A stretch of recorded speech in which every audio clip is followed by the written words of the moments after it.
And welcome back, ladies and gentlemen, to the Rural FASD speaker series. We are once again absolutely thrilled to be joined by Samantha Snyder, who is the program coordinator for Lanark County Community Justice. We're going to hear a little bit about the restorative justice practices that will be used at times within our area, as well as finding out just how they support other community organizations such as us. We know that we are always stronger and better when we have partners that we're able to collaborate with. And so this is as much to do with an introduction between our two organizations as well as to the community. And so, Samantha, we thank you very much for joining us, and we'll turn it over to you at this point. Thank you. So, hi everybody, my name is Samantha Snyder, and I am the program coordinator for Lanark County Community Justice. We always appreciate being given the time to come and speak to the community about what our organization does, and that's what my presentation today is going to be about, what we do, how we do it, and how well it works.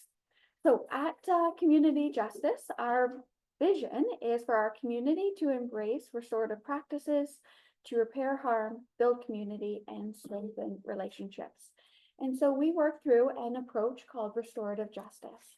So what is restorative justice? Restorative justice is a philosophy and an approach that views crime and conflict as harm done to people, relationships, and their community. And so restorative justice is all about bringing together the victim, so the person that's been harmed, the accused, the person that has done the harm, their support people. So that could be caregivers, parents like yourselves. It could be a social worker. It could be somebody at their school, a family member, and anybody else in that community that has been impacted by this incident or by the harm that's been done. And we want to bring those people together to have a facilitated and safe conversation to figure out what happened and how those individuals can work together to find some way to repair that harm and move forward. So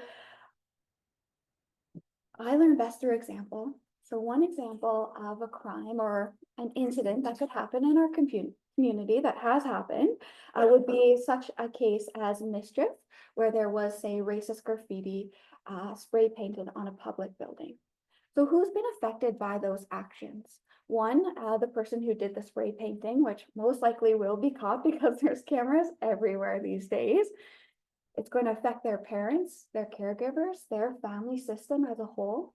And that's going to affect the relationship that that youth has with their parents. So there's going to be some strain on that. And how do you figure out how to move forward from this incident? Then who else is impacted? The people who work in that building that's been spray painted with those harmful words, the person who owns that building, the person that's got to now remove those words. And as we know, it takes some time for those hurtful words to be either painted over or removed. So there's going to be community members that are walking by, driving by. Nowadays, going on Facebook, you might see some of these incidents that are happening in your community. And that's going to spark, as we know, emotions and feelings in our community. They're not going to be happy. Also, too, without that understanding or that information of why did somebody write those specific harmful words on that building? There's that fear. Do I need to be more worried about those words? Is there more harm to come? So it's really important that when there are incidents within a community, we recognize the ripple effects of who's being impacted by someone's actions. As they say, it takes a village. So in a nutshell, restorative justice really wants to emphasize healing of victims, meaningful accountability for the accused, and to be getting the citizens of the community involved to help create safer and healthier communities. And I think it's, oops. Rob, I'm so sorry, I didn't ask how to switch to the next slide. Sorry.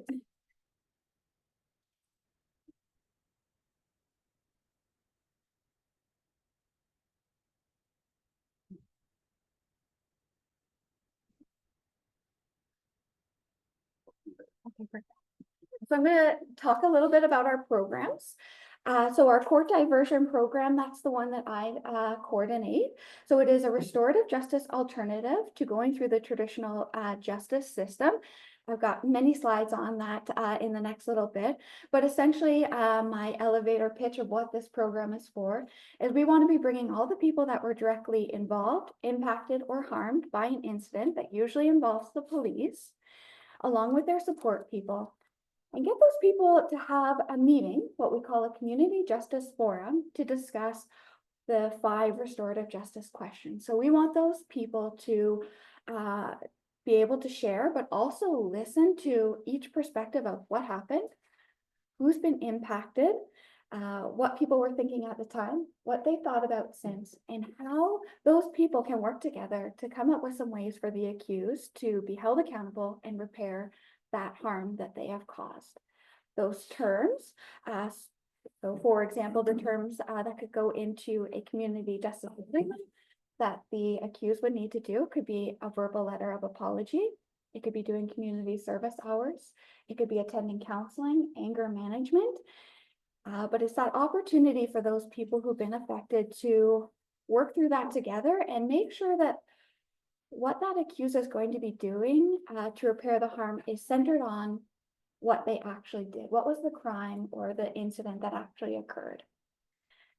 And I'll talk more about that in the next couple of slides. So our next program is our restorative parenting, and we offer this through our P parenting program, which is a great program. If you guys haven't taken it, I highly recommend it.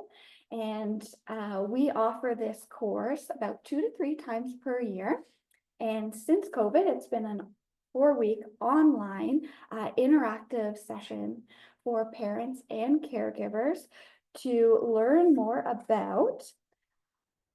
We focus specifically on teens. Sorry, I should have said that first, because that's who we're dealing with. So our P is geared toward teens, but we want to be, helping parents and caregivers learn how to reduce family conflict, learn new skills to build stronger relationships, help understand why your teen might be reacting or responding in the way that they are, and how can we help them cope with those feelings and those reactions that they're experiencing currently. We also want to help be putting strategies in place to diffuse volatile situations. And in that actual moment where there's conflict in your family and you're stressed and you don't know what to do, what practices can be put in place to help calmly diffuse that situation in the moment? And really help parents and caregivers learn how to have restorative conversations when communicating with their teenagers. And restorative conversations are focused on repairing relationships, promoting that understanding. So are we listening to respond, or are we listening to really understand where our teenagers coming from, why they acted the way they did, and so forth? And we really want to be encouraging accountability rather than assigning blame or punishment. Our next program is our restorative families. So this is an opportunity for a family to have a forum just with the core members of their family, along with our facilitators. And so when these families are coming in, I would be meeting with them, doing an intake, and that way I can get to know them, get to know the situation within their family, see if there's any risks, a risk assessment that needs to be done, what other supports can we be putting in place. That case or that family case would be assigned to our facilitators, and those facilitators, which I'll speak more about a little later on as well, they're going to be working with that family to figure out what specific objective does that family need to focus on to help repair the harm that's been done.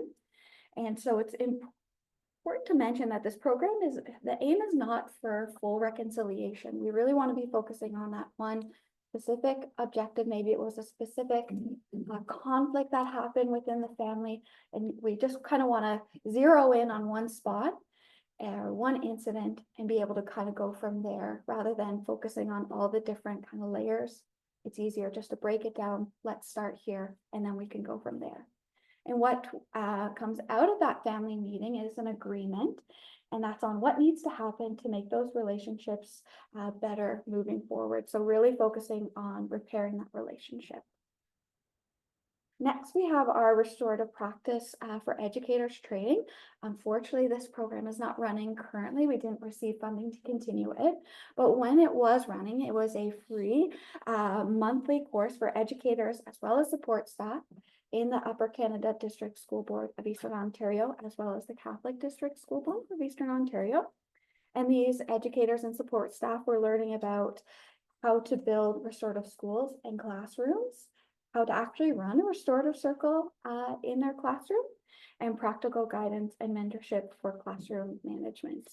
Because I don't know about you guys, but most of the teachers or support staff I'm coming across, there seems like there is quite a bit of conflict going on in those classrooms. I mean, there's so many outside influences that teens are dealing with. So it's really important to teach those kids on how to take accountability, how to be able to properly and safely express their emotions and figure out why are they reacting the way that they are.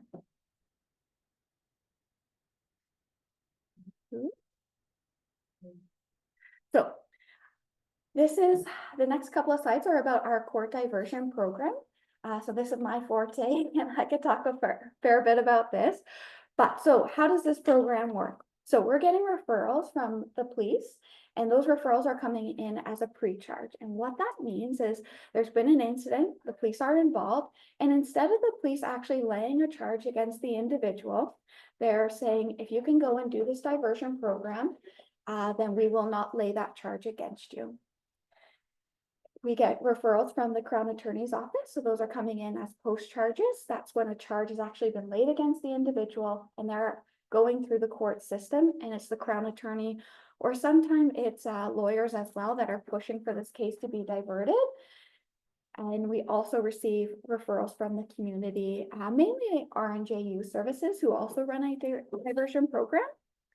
So we do take youth as well as adult cases. So youth cases, they have to be between the ages of 12 and 17. Those are making up 75% of our cases. Adults are 18 plus, and they're about 25% of our cases. Okay, so the restorative process. What does it actually look like to go through this program? So I received the referral as the program coordinator from either the police, the Crown, or the community. I call that accused and their guardian or their parent, and I set up an intake. And that intake with that youth or that adult is really a chance for them to be able to tell me what happened, what were they thinking at that time, what have they thought about since, and what do they think they could do to repair this harm, and also get an idea of who they think has been impacted. Sometimes, especially young youth, have not even really started to think about how their actions have impacted somebody else, or the severity that they might have been, their actions have impacted somebody. So we're getting them thinking differently of, okay, let's start thinking about how your actions are affecting other people. I'm also just more or less trying to get to know them as a person. Yes, you did a harmful thing and there was the police were involved, but I understand that you are a person outside of that one specific moment, and I want to figure out who that is. What's going on in your life? What's your school? You know, are you going to school? Do you have supports at school? Are you seeking other support in the community? Are you going to counseling? What's your mental health like? So we're trying to get to know them as an individual, and that way too, then we have a better understanding of what supports need to be put in place. So hopefully this teen or this adult will be able to cope better and hopefully not make those same choices in the future. And key is that the individual takes accountability for the harm that they caused. If they can't take accountability for their actions, then unfortunately they do not get accepted into our program. And that's because we don't want to be putting people, especially victims or people that have been harmed or impacted, in a situation where there is a risk of them being re-traumatized. And the same goes for the victim too. They can be re-traumatized as well in certain cases. So after that, I call the victim or the person that's been impacted to see if they would like to participate in a community justice forum along with their support people and the accused and their support people. Hopefully they say yes. We assign them to facilitators. So facilitators are all volunteers at Community Justice. They are the ones really running this organization. We will not be able to do the work we do without them, and we're very grateful for anybody who volunteers their time to run these circles. So our volunteers are fairly diverse, and we're always seeking more diversity within our volunteers. So currently, some of our volunteers have education in or work experience as educators, lawyers, parents, counselors.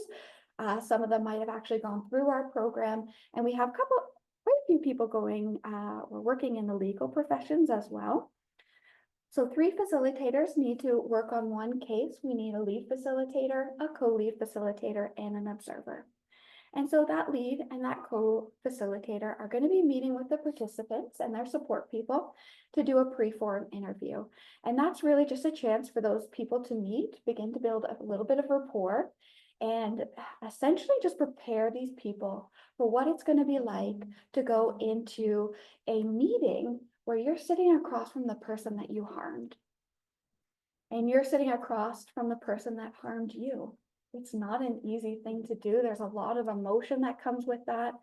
And so people need to feel prepared. We don't want to be making them go into a situation where they feel so anxiety ridden, or they're not going to be able to, express themselves properly. So we really want to take the time to prepare people, let them know that, okay, what can you expect when you're walking into this circle? You can expect that you're going to be able to talk with no one interrupting you. People are, if they want to make a comment or ask a question, they have to wait till the end. And everybody is given the chance to answer, those 5 restorative questions of what happened, who was impacted, and so on. So everybody gets a voice. And then that group of people are going to work together to come up with those terms that the accused is going to need to do to repair the harm. And that goes into a community justice agreement. And that's all I want to say on that one. Okay. This is the good stuff. So what actually happens at a forum? Okay. So the forum is the meeting where the accused and their support people, the victim and their support people, facilitators, our observer, and any other community members are going to be doing just that. They're going to be sitting in a circle, and they're going to be asked those questions. The victim is really going to be given the opportunity to express how they've been harmed, the different ways that they've been impacted by the situation. And everybody is going to be given the chance to say, how can we repair this, the harm that's been done? And sometimes an agreement isn't reached.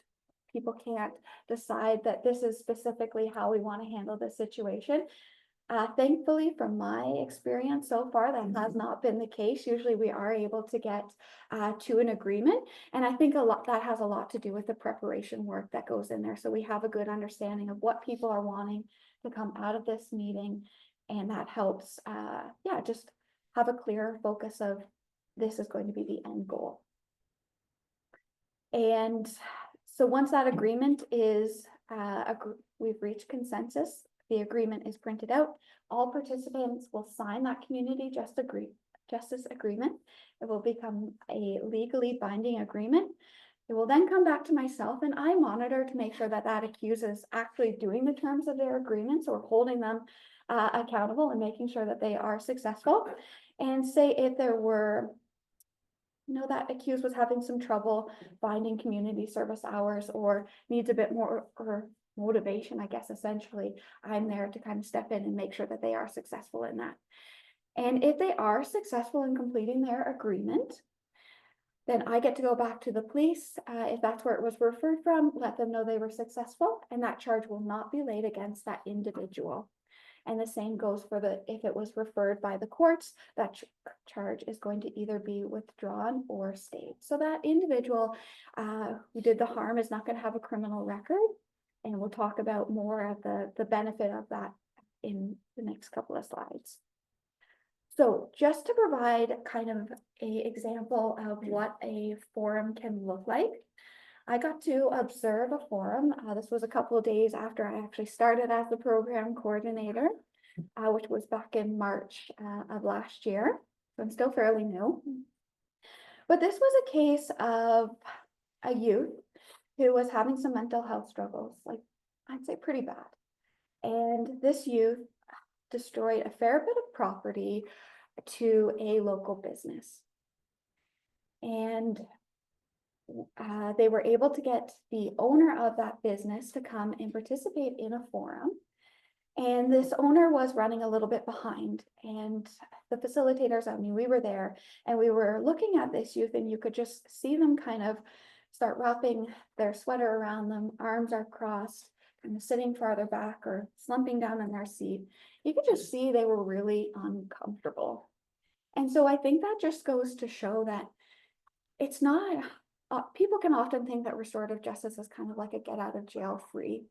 But when you really think of sitting across from somebody that you harmed, and especially somebody that you did a lot of financial damage to somebody's business, that is not easy to say, hey, I did do that and I am sorry.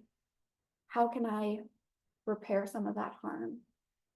And I encourage everybody just to maybe take a step back in their own life and think, how often do you just automatically take accountability when maybe you said something you shouldn't have, or you were having a bad day and you weren't acting the way that you normally do? Do we just say, hey, I'm sorry about that, and then what can we do to repair that harm? I know when I started thinking about it, I definitely had some room for improvement. So I always encourage everybody, just kind of reflect on your own behavior. How often do we actually do that? And I found that it's not too often from the people that I was around that we would just automatically stand up and say, yeah, I did wrong. I'm sorry about that. Yeah, so this youth was obviously very impacted from knowing that they were going to have to sit across from somebody that they harmed. That forum went really well. I'm happy to say the victim was able to talk to this youth about the importance of mental health and taking care of it. So this victim had stated, just like you go to the eye doctor, you go to the dentist, you go to the doctor to get a checkup once a year, or whatever it may be, you also need to be taking care of your mind, the thoughts that are influencing you to act or react in a certain way. So I think that was I love this example because sometimes, parents and caregivers can say, hey, kid, you need to be taking care of yourself. But sometimes, if it's coming from somebody you don't really listen. But hearing it from somebody else might actually be just the time that you needed to hear it, or plant a seed to be like, oh yeah, okay, I'm hearing it from somebody else. Maybe I should think about this a little bit more. Okay, so who's benefiting from restorative justice? Restorative justice is a financially responsible way to respond to crime. We are going to be saving lots of money this way. The court system is very expensive. The same goes for policing as well. So Lanark County Community Justice, or LCCJ, looked through 6 years of their data, and they found that on average, the cost to run a restorative justice case was about $2,000. They also found that the average time for a turnaround of a case is about 102 days, so that's about 3 months, versus going through the court system, and this is on average, and I'm sure it will change depending on where you are, but on average, a person can have to make 7 different court appearances, which is a fairly large amount when you think of the work that people are going to have to miss, school that people are going to have to miss, the time that it takes to travel to the court, and the cost of that as well. And sometimes people don't even have to attend court at all. They get a lawyer to attend for them. So what are they really learning from this process? Just things to be thinking of. It was found that one court appearance is estimated to be anywhere between $1,500 to $2,000. And if you think about that on average of 7 court appearances, that's a lot of money. I was recently talking with one client who had to get a lawyer for their youth, and they said they had spent, I think it was upwards of $1,300 on this lawyer. And I don't know about you, but I do not have that kind of money, and life is really expensive. Like, that is a lot of money. So Lanark County Community Justice also had a capstone research project done in 2020 by Carleton University, and they did a cost benefit analysis. And what they found was that LCCJ found that for every $2.63 that was spent in the traditional justice system, there was only $1 spent in the community justice system. So that shows too that there's, yeah, quite a bit of cost effectiveness running these types of programs. Another reason why it is cost effective is that recidivism rate. So recidivism rates are, that individual going out and committing another crime. And we're finding that through restorative justice, those rates are significantly lower. So in the traditional justice system, and again, this will depend on where you are, but it can be anywhere up to 30%. So 30% of those people coming out of that justice system are reoffending. They're creating more harm in our community. And I know in the States, I think that number is significantly higher. It just seems, I don't know, it seems like a lot. That's really high to me. Whereas in restorative justice, our reoffending rate, it can sit anywhere between 5% and 8%. So quite a bit lower. And why does that happen? I believe, and others believe, that it's because there's longer term supports being put in place when they're coming through our program. We really want to be making sure that this individual feels supported within their community, that they're getting set up with the right supports. And that's not only for the accused, it's for their family members too, right? It's making referrals to programs like this, support groups like this, because when parents and caregivers feel more supported and more calm in their own bodies, they're going to be able to better handle their teenagers who are going through that conflict, because it's not so overwhelmed, right? You have somebody that you can go and talk to and feel like, I'm not the only one that's going through this. Yeah, and then there's the cost to like healthcare systems. Victims are being heard.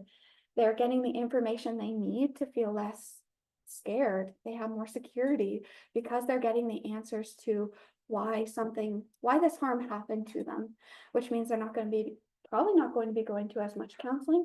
They're not going to be missing as much work or taking sick days.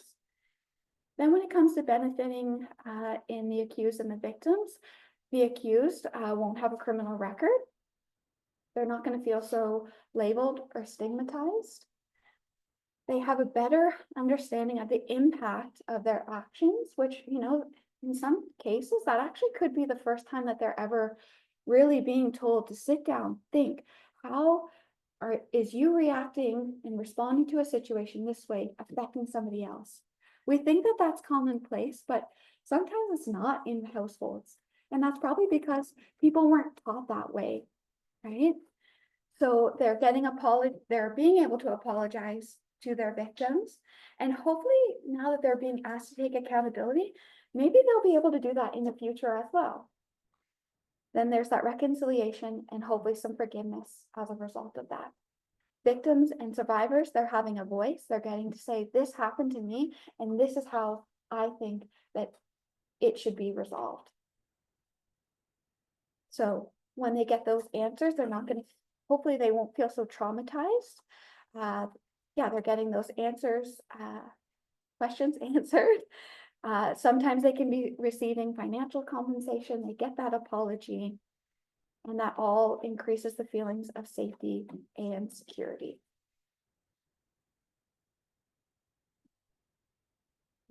So what type of cases are we getting?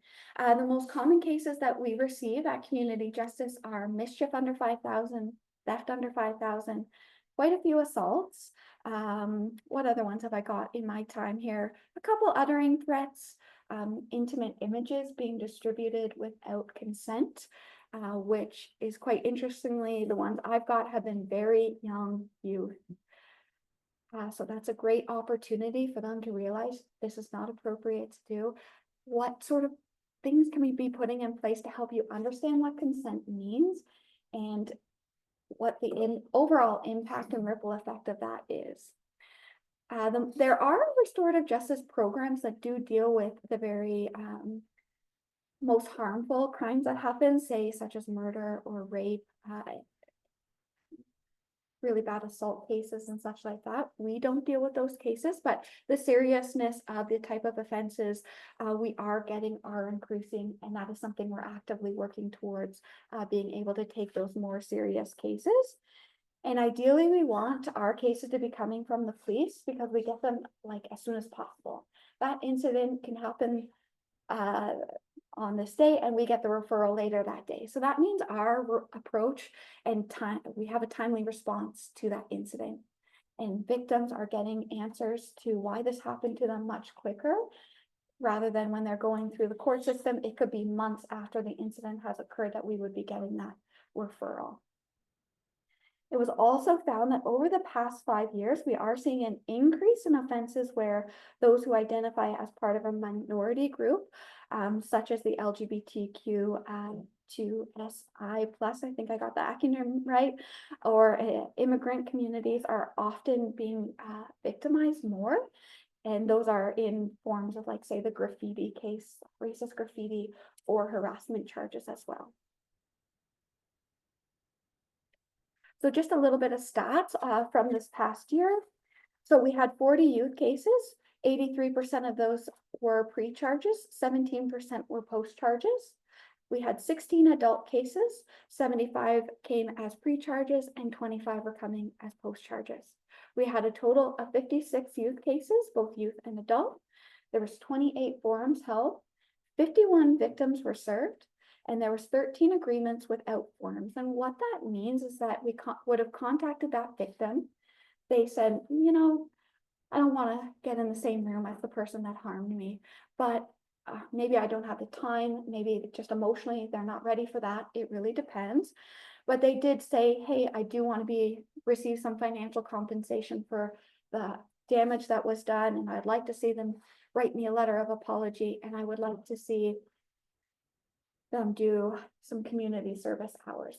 Great. So then I would work with that victim and their support people, and we would get an agreement in place. So we didn't get to a forum, but that victim still had their voice heard, and they still had a say in how that harm to them was repaired. And this part is my favorite. So the percentage of youth and adults completing the terms of their agreement was 98%. I think that's pretty good. And then we'll touch on just some statistics of measuring the traditional justice system, and then the top there, it does say restorative justice, or RJ. So the satisfaction with how these cases were handled, they found that 68% in the traditional system were happy, and 90% when they took restorative justice. This is really eye-opening. Would recommend to a victim, only 24% that they would recommend the traditional justice system to a victim, whereas 98% said that they would recommend a restorative justice program. Big difference. The days to complete a case in the traditional system is 156. These are all averages, and within our RJ system would be 82. Again, recidivism in the traditional system sits at about 30%, depending on where you are. And then the same goes for restorative justice, is between 5 and 8%. And then the cost in the traditional system is upwards of thousands of dollars. Well, you know you're going to be spending thousands of dollars, whereas RJ, we're at about $2,000 per case.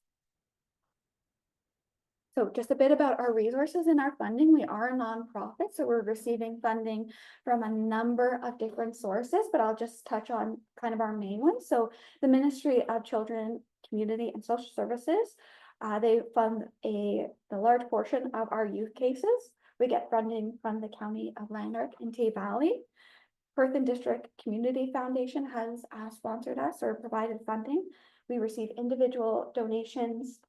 Our board members are doing fundraising activities as well. The Department of Justice, Victim and Survivors of Crime, as well as the Ontario Trillium Foundation. We do receive a number of other funding sources from different people, but those are kind of the main ones. We are a small organization. It's just my executive director who works 3 days a week. In reality, she works way more than that. We're very lucky to have her. And then myself as a program coordinator, I work 4 days a week at 30 hours. We are actively working to get our core staff up to full-time hours and offer competitive wages. But as I said before, we run off volunteers. So at the moment, I'd say we have about 15 kind of core volunteers, and some of them have been with community justice for like 15 plus years. So we're really lucky to have them. We've got about 9 people on our board as board members and over 3,000 volunteer hours per year we're looking at. And then I wanted to highlight here too. So if we're getting a community justice, we're getting clients who are affected by FASD, what sort of things can we be putting in place to be more mindful and essentially offer the best service that we can? We work off of a case by case already. So I'd like to say that if somebody was coming through, we wouldn't have to adjust our system or our approach too much because we're already trying to take the time to get to know this person, ask them what sort of supports can we be putting in place for you, what can we do to help you be successful, because at the end of the day, I don't want to see any youth get a criminal record, because most of them in my short time here, I would say it would be heartbreaking to see these individuals with a criminal record, something that's going to affect their lives for a long time. These kids are just making bad choices and they deserve the chance to say, hey, I did do that. Let me take accountability and repair some of that harm. And as we're seeing, we're not getting those kids back or those adults back either. They're really, this approach is effective. But some ways that we would just be slowing down, making sure we're going step by step, taking extra breaks. Instead of doing maybe one longer meeting, we can break those meetings down into shorter times. Asking their parents and caregivers, is there something else we could be doing to support you? I want that feedback. And I was watching this video yesterday on FASD and the justice system, just to kind of prepare for coming in and speaking today. And it's also something that I'm very curious about. I'm learning that a lot of people in our justice systems are affected by FASD. So that to me is something like we need to be looking at this more and making sure that the service that we're providing is much more, can help those people, right? Making sure that we're using plain language, doing that modifying and making sure that we're really putting extra supports in place and to make sure that they can be successful. Oh, and the one thing, sorry, from that video that I was watching yesterday, the gentleman had said to create an environment where clients feel they can tell you when they don't understand something that you said. And I like to do that anyways, or I'm trying to do that more. When I'm finished explaining something, I say, do you have any questions or can I explain something better? One, because I'm new and I have a lot to learn in this process, I'm realizing, but also two, that's what better way to learn is by asking people, what do you need? How can I help you? Because that's what service providers really should be doing. So very quickly, I'm not sure how long I've been yapping on here for, but I'll just quickly mention our strategic plan for LCCJ and how we're trying to expand our organization. So this is for 2024 to 29. So we want to be providing more restorative processes to people in the justice system. So we want to be getting more referrals for youth cases, adult cases, and that means we need to be going out and talking to community members, community groups, going and speaking with the police services and the Crown attorneys and saying, hey, this is our program, this is how we're doing it, and these are the results that we're getting, and we're seeing some really good outcomes of this program. We want to be expanding our restorative programming in general, so getting into schools and youth centers and just providing more community programming. Make more use of our volunteers, so we want to be providing them with ongoing training as well as staff too.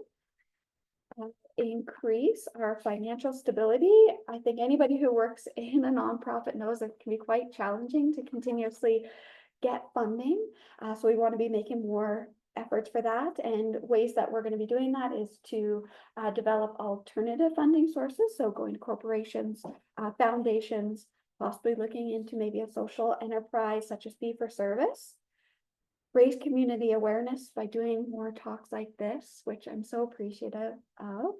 And the one thing I have realized while working in community justice or restorative justice is that not a lot of people actually know about it.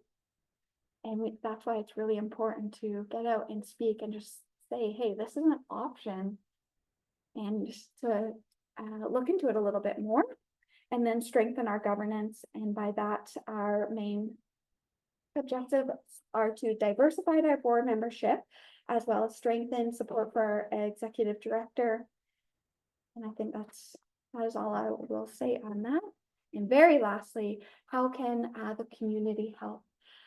If you would like to become a volunteer facilitator, we're looking for some. We actually do have a volunteer facilitator training coming up in March. So if you know anybody who you think would make a good facilitator, please pass along my information, or you can come and speak to me. You can join our board of directors. If you know any places that offer free meeting space to hold these community justice forums, you can reach out to us. The most importantly, I would say, ask for restorative justice when harm has occurred in your community, because especially with the youth, it is in the Youth Criminal Justice Act that restorative justice programs should be offered to them, but it's a weird wording. You actually have to ask for it, and how can you ask for something that you don't actually know is an option? So, and then you could become a monthly donor or first-time donor, and then the last one's more for townships and stuff like that, but provide more funding. So that's all I will chat about, but thank you so much for this opportunity to have me in to speak. And if you have any questions, I'd love to hear them. So thank you so much, Samantha. We, again, I just listened to your presentation. There was a couple takeaways, at least for me. One was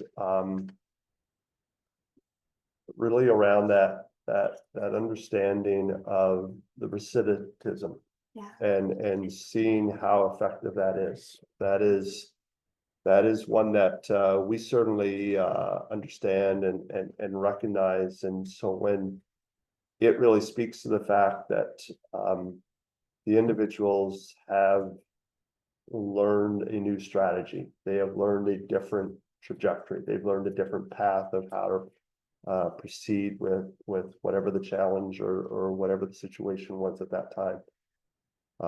And that's a huge one for sure. Absolutely.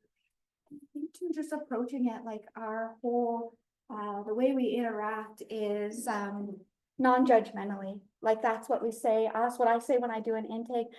I'm just a person. I'm just here to listen to what you have to say, to try to understand you a little bit better. I'm certainly not here to judge you, to say whether you're good or bad, but I just want to take the time to listen to you and figure out how we can put some better supports in place, because I wholeheartedly believe that these kids are not, most of them are not purposely acting disrespectfully or wanting to cause harm. It's just that they actually don't know how to properly express themselves. And if you really think about it, God, especially men, are told, no, you stuff down those feelings. We don't want to see you show emotion. We don't want to see you cry. And that has a huge effect. It has a huge ripple effect.